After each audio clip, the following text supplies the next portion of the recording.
नमस्कार, स्वागत आहे तुमचं नॅचरल ब्युटीमध्ये. उन्हाळा सुरू झाला की चेहऱ्यावर तेलकटपणा, टॅनिंग आणि पिंपल यासारख्या समस्या वाढतात.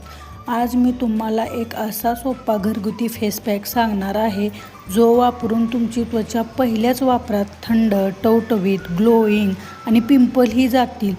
तर व्हिडिओ पूर्ण पहा. आवडल्यास नक्की लाईक, शेअर, सबस्क्राईब करायला विसरू नका. चला तर आपण रेमेडी पाहूया.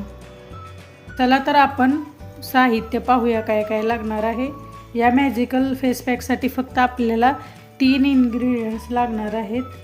मुलतानी माती आहे, रोज वॉटर आहे म्हणजेच गुलाब पाणी आणि अर्ध लिंबू आपण इथं घेतलेला आहे. चला तर आपण फेस पॅक कसा बनवायचा ते पाहूया.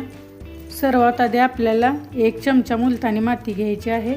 मुलतानी मातीचं प्रमाण तुम्ही तुमच्या चेहऱ्याच्या अकॉर्डिंग कमी जास्त करू शकता. मुलतानी माती आपल्या चेहऱ्यावरील जास्तीचं तेल शोषून घेते, त्यामुळे आपल्या चेहऱ्यावर पिंपल येत नाहीत. टॅनिंग झालं असेल तर ते काढण्यास मदत करते आणि आपल्या चेहऱ्यावरील पिंपलचे जर आपल्या चेहऱ्यावर काळे डाग पडलेले असतील तर ते घालवण्याससुद्धा मदत करते.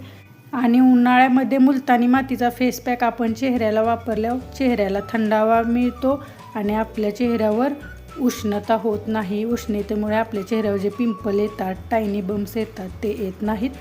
इथे मी अर्धा चमचा रोज वॉटर घेतलेला आहे. रोज वॉटर आपल्या मुलतानी मातीचा पॅक बनेल इतकं घ्यायचं आहे. रोज वॉटर लागेल तसं आपण वापरायचं आहे.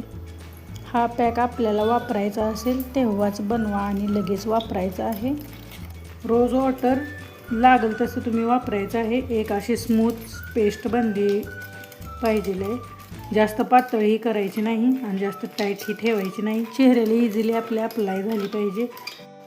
हा पॅक कमी साहित्यात बनतो आणि चेहऱ्यावर खूप छान रिझल्ट देतो. तुम्ही एकदा नक्की ट्राय करून पहा. एक चांगली स्मूथ पेस्ट बनेल इतकं गुलाब पाणी ह्याच्यात घालायचं आहे. आता आपण यामध्ये लिंबाचा रस घालून घ्यायचा आहे. 4 ते 5 थेंब यामध्ये लिंबाचा रस घाला. ज्यांची स्किन सेन्सिटिव्ह असेल त्यांनी लिंबाचा वापर अजिबात करू नका.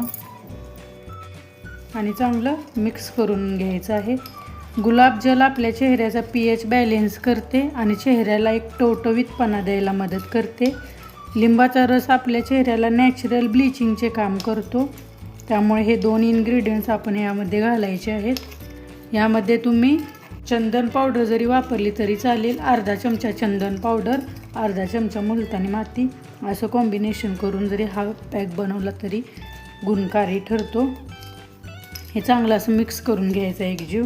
चला तर आता याला वापरायचं कसं ते मी तुम्हाला सांगणार आहे. चेहरा आपला स्वच्छ थंड पाण्याने धुवून यायचा आहे आणि असं व्यवस्थित इक्वली सगळ्या चेहऱ्यावर आपल्या अप्लाय करून घ्यायचं आहे. चेहऱ्याला, मानेला व्यवस्थित हा पॅक अप्लाय करून घ्यायचा आहे. हे पहा, डोळ्यांचा खालचा भाग सोडून द्या आणि 15 ते 20 मिनटं ह्याला चेहऱ्यावर असेच राहून द्यायचे आहे. हा पॅक 80% सुकेल तेव्हा हलक्या हाताने मसाज करत थंड पाण्याने चेहरा स्वच्छ धुवून घ्यायचा आहे. लक्षात ठेवा 80% सुकून द्यायचा आहे. पूर्ण तुम्ही सुकून दिला तर चेहरा असा तडक्या पडल्यासारखा होतो आणि ड्राय होतो. त्यामुळे 80% सुकून द्या. हे पहा, मी हात स्वच्छ पाण्याने धुवून आलेले आहे. पहा किती ग्लो आलेला आहे. तुमच्या चेहऱ्यावर जर काळे डाग असतील, पिंपलसारखे येत असतील तर हा पॅक खूप फायदेशीर ठरतो. हा उपाय तुम्ही आठवड्यातून 2दा करू शकता. तुम्हाला हा व्हिडिओ आवडला असेल तर लाईक करा, शेअर करा आणि अशाच नॅचरल रेमेडीसाठी आपल्या चॅनलला सबस्क्राईब करायला विसरू नका. धन्यवाद.